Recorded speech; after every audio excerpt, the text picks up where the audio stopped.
পৃথিবীর সবথেকে দামি বিমান হচ্ছেন এই মসজিদের খাপ। আল্লাহু আকবার বলে।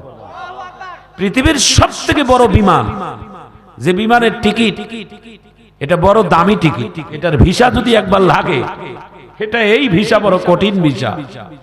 এই ভিসা পাওয়ার পর এই খাটটা যারা ধরে, তারা পাইলট হয়, তারা কিন্তু মাইয়াতের দূরের না, মাইয়াতের খুব আপনজন। কেউ ছেলে, কেউ ভাই, কেউ নাতি, আবার কেউ অথবা ভাগনা, নিকটতম লোকেরা এই মরণের খাটটা ঘাড়ে নেয়। জোরে বলুন ঠিক কেনা? আজকে সেই মরণের খাটটা আমাদের আপনার আমার প্রত্যেকটা মহল্লার মসজিদের বারান্দায় ঝুলানো থাকে। নামাজ পড়তে যাইয়া প্রতিদিন একবার হলেও খাটটার দিকে তাকাবে। খাট রে, কোন দিন যেন তোর বিমানটা আমার কাছে বাড়ির দুয়ারে যায় আমাকে বহন করার জন্য। এটা এমনি এমনি ওঠে না কেউ মানুষ। কোন মানুষ কি মরণের খাটে কেউ উঠবে বলেন? হাসপাতালে যদি যায় তো বিমানে যাবেন, ওইভাবে যাবে না। ওটা দামি অ্যাম্বুলেন্সে যাবে, গাড়িতে যাবে, ওই বিমানে যাবে না। ওই বিমান একবার যায়, ও বিমান মানুষের বাড়ির দুয়ারে একবারে যায়। ও বিমান গেলে আর ঘুরে আসবে না, ওটা শেষ বিমান। আল্লাহ যেন ওই বিমানে চড়ার আগে আমাদেরকে ভালো যাত্রী হওয়ার তৌফিক দান করে। ভালো যাত্রী না হয়ে এই বিমানে চড়বেন না, ভালো যাত্রী হয়ে না। যাত্রী যদি এক নাম্বার না হয়, এই বিমানে চড়ার আগে একটু বুঝিয়েন। এজন্য মসজিদের বারান্দায় প্রতিবার 5 বার নামাজে যাবেন, ওই খাটটার দিকে একবার তাকাবেন। আল্লাহর রাসূল বলছেন, কবরের কাছে এই জন্য যাইতে বলছেন, কবর জিয়ারত করলে মাইয়াতের যতটা কল্যাণ হবে, তার থেকে বেশি কল্যাণ হবে আপনার আমার। কারণ কবরের কাছে গেলে একটু হলে ভয় ভীতি আসবে, একটু হলে কবরের কথা খেয়াল পড়বে যে হে কবর, তুই তোর কাছে আমাকে একদিন আসতে হবে, আমার কাছে তোমাকে যাওয়া লাগবে না, কবরের কাছে আমাকে যাওয়া লাগবে। মনে রাখবেন, আজরাইল কিন্তু তোমার কাছে আসা লাগবে না, আজরাইলের কাছে তোমাকেই যেতে হবে। আইনামা তাকুনু ইউদরিকুমুল মাউতু ওয়ালাউ কুনতুম ফি বুরুজিম মুশাইয়াদা।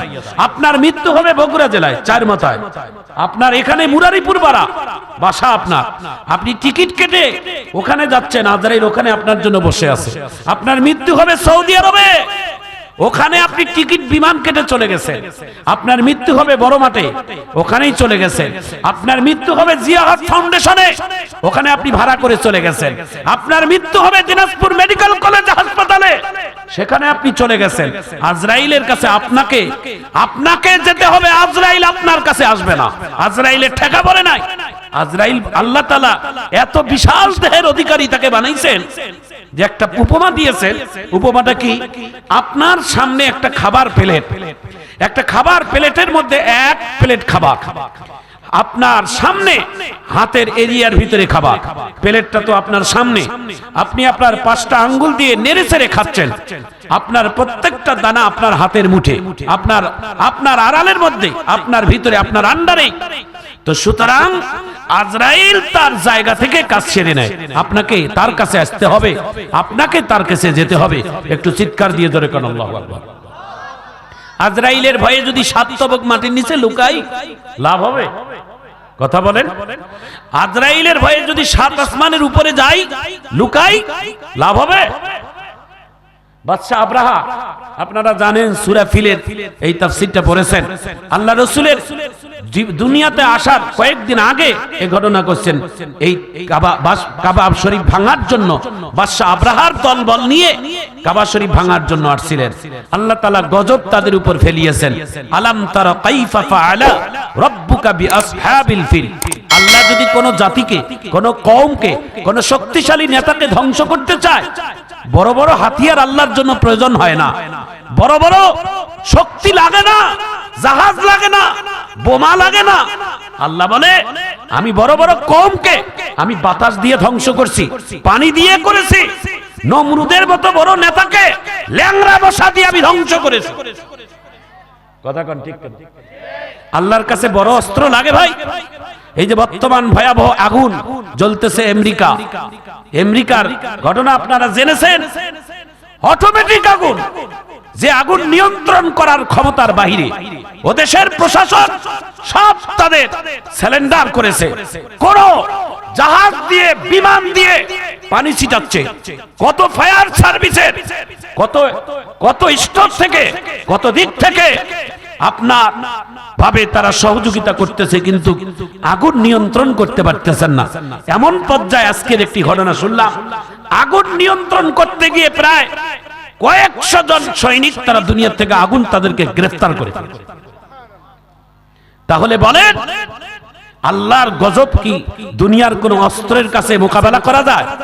আমাদের দেশের কিছু মানুষ না বুঝে বলে করোনার মোকাবেলা করবে, তারপর ঝড় তুফানের মোকাবেলা করবে। মোকাবেলা করতে করতে করতে করতে নিজের মোকাবেলাই করতে পারে না। কথা কোন ঠিক কেনা? মুখ থাকলেই যে সব কথা বলা যাবে এটা বলা যাবে না। এমন কথা বলা যাবে না যে আল্লাহর সাথে শিরক পর্যায়ে চলে যায়। না, যা হবে আল্লাহর হুকুমেই হবে। আল্লাহ আমাদেরকে যা কিছু করাবেন আল্লাহর হুকুমেই হবে। একটু চিৎকার দিয়ে জোরে বলুন ঠিক কেনা? আচ্ছা বলেন তো, আল্লাহর কি বড় অস্ত্রের প্রয়োজন হয়? জোরে বলেন। এই পৃথিবীতে, এই পৃথিবীর জমিনে 4 জন বড় বড় শাসক গোটা পৃথিবীকে শাসন করেছেন। শুধু বাংলাদেশ, ভারত, পাকিস্তান, আমেরিকা, এইভাবে এই ছোট ছোট দেশ এরকম না, সারা পৃথিবী শাসন করেছেন 4 জন বাদশা। 2 জন হচ্ছেন মুসলিম, 2 জন হচ্ছেন অমুসলিম। 2 জন মুসলমানের একজনের নাম শোনার পর আল্লাহু আকবার বলবেন। একজন হচ্ছেন নবী সুলাইমান। নবী তক্তায় বসে গোটা পৃথিবীকে শাসন করেছেন। একটু চিৎকার দিয়ে জোরে কান আল্লাহু আকবার। এই ক্ষমতা কে দিয়েছেন? একটু জোরে বলেন, কে দিয়েছেন? আল্লাহ দিয়েছেন। ধুলির তক্তে বসে হযরতে উমর অর্ধ পৃথিবী শাসন করেছেন আঙ্গুলের ইশারায়। সুবহানাল্লাহ জোরে বলবেন না? মক্কার মদিনার মধ্যে একবার হযরতে উমর রাদিয়াল্লাহু তাআলা আন বসা।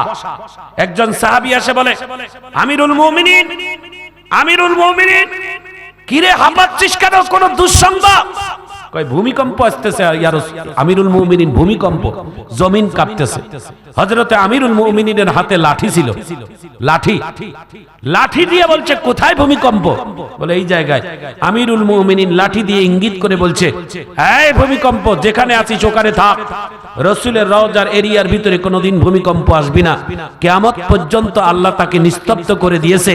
উমরের এই সিদ্ধান্তকে আল্লাহ কবুল করেছে যে গোটা পৃথিবী ভূমিকম্প হবে, মদিনার ওই এরিয়ার মধ্যে কোনোদিন ভূমিকম্পের আঘাত আনবে না। এটা হযরতে উমর রাদিয়াল্লাহু তাআলা আনহু ঈমানের শক্তির তবলা। একটু চিৎকার দিয়ে জোরে কোন আল্লাহু আকবার। আমিন কর। নবীর একদল সাহাবী আফ্রিকার পারস্যে দিনের দাওয়াত দিয়ে দেওয়ার জন্য গিয়েছিলেন। আফ্রিকার জঙ্গলে রাত্রের বেলা ডাক দিয়ে বলছেন, এটা নাকি আফ্রিকার সবথেকে ভয়াবহ জঙ্গল, যেই জঙ্গলে সবথেকে বড় বড় রয়্যাল বেঙ্গল টাইগার, বিষাক্ত সাপ, বড় বড় জানোয়ার যেখানে বসবাস করে।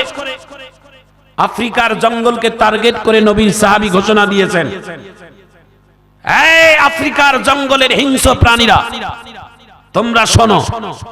আল্লাহু আকবার।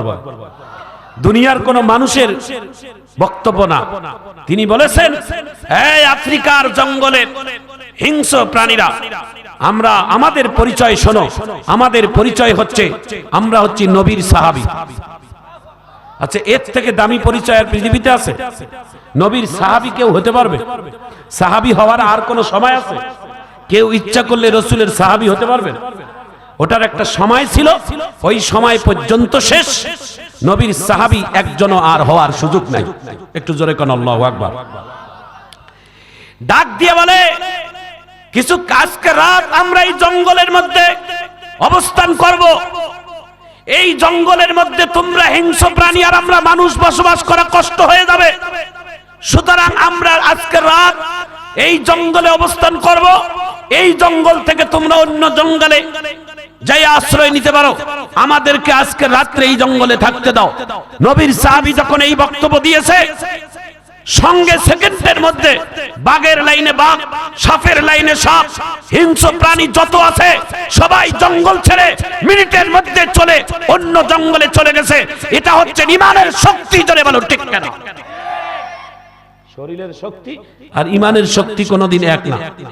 শরীরের শক্তি দিয়ে জমি দখল করতে পারবেন, শরীরের শক্তি দিয়ে হয়তো রাজ্য দখল করতে পারবেন, শরীরের শক্তি দিয়ে হয়তো মানুষকে ঠকাইতে পারবেন, কিন্তু শরীরের শক্তি দিয়ে কোনোদিন ঈমানকে কোনোদিন বিজয় করা যাবে না, আল্লাহর জান্নাত কেনা যাবে না। ঈমানের শক্তি দিয়েই আল্লাহর জান্নাত কেনা যাবে। একটু জোরে কোন আল্লাহু আকবার। প্রিয় ভাইয়েরা, আমি এই কথাগুলোই আপনাদের সামনে বলবো যদি আল্লাহ আমাকে তৌফিক দান করে। সবাই জোরে বলেন আমিন। আমি আপনাদের মাঝে অল্প সময় কিছু নসিহত করব। এই নসিহতগুলো যদি আপনারা মনোযোগ দিয়ে শোনেন, আমারও কল্যাণ হবে, আপনারও কল্যাণ হবে। আমার কল্যাণ কি? আমাকে আপনারা দাওয়াত করে নিয়ে আসছেন। আমি যদি কোরআনের সুন্দর করে উপস্থাপন করি, পড়তে পারি, আর এখানে যদি কোনো মানুষের হেদায়েত হয়, এই হেদায়েতের একটা সাজা আল্লাহ আমাকেও দান করুন। আর আপনার যদি যাজা হয়, আপনার যদি পরিবর্তন হয়, তাহলে আপনি এহকাল টু পরকাল দুজাহান আপনার কল্যাণ হলো, ইন্তেজামিয়া কমিটিরও কল্যাণ হলো। আমাদের সবার একটা কোনো হেদায়েতের পরিবর্তন হোক ইনশাআল্লাহ। কারা কারা চান জোরে হাত তুলে একটু আল্লাহু আকবার বলেন।